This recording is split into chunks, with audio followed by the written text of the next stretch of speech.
Bunga melati harum wangi, mekar indah di tepi laut.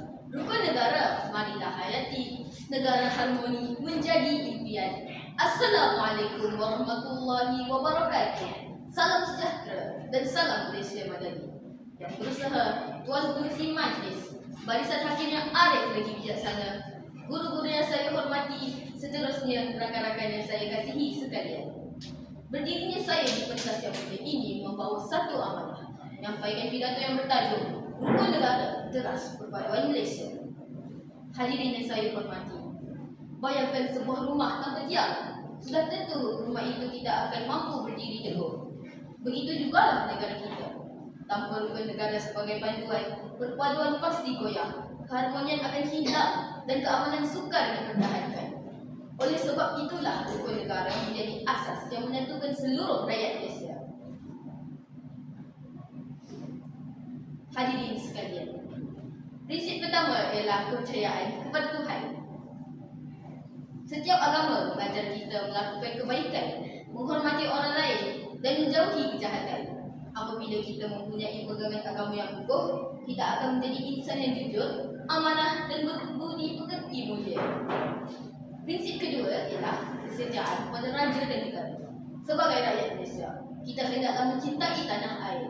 Sebagai murid, kita boleh menunjukkan semangat patriotik dengan menghormati Jalur Gemilang, menyanyikan lagu negaraku dengan penuh semangat dan menjaga nama baik sekolah serta negara. Prinsip ketiga pula ialah keluhuran perlembagaan. Perlembagaan ialah undang-undang tertinggi negara yang melindungi hak semua rakyat tanpa mengira kaum dan agama. Kita perlu menghormati peraturan agar negara terus aman dan stabil. Seterusnya, kedaulatan undang-undang mengajar kita bahawa setiap orang mesti mematuhi undang-undang. Di sekolah, kita mematuhi peraturan, tidak membuli, tidak menipu dan sentiasa berdisiplin. Murid yang berdisiplin hari ini ialah pemimpin yang berintegriti pada masa hadapan.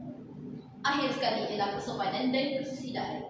Budi bahasa tidak memerlukan wang ringgit, tetapi nilainya amat tinggi.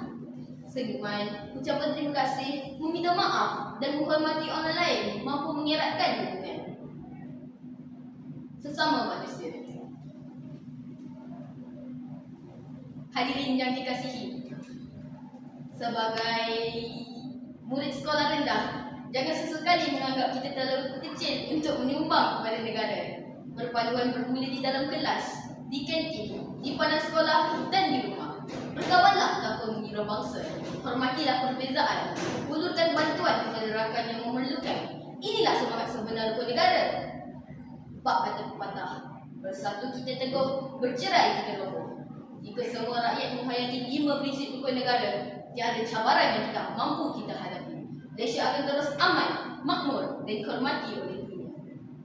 Sebelum saya mengakhiri pidato ini, izinkan saya menyeru kepada diri saya dan hadirin sekalian. Marilah kita bukan sekadar menghafal rukun negara, tetapi menghayati dan mengamalkannya setiap hari.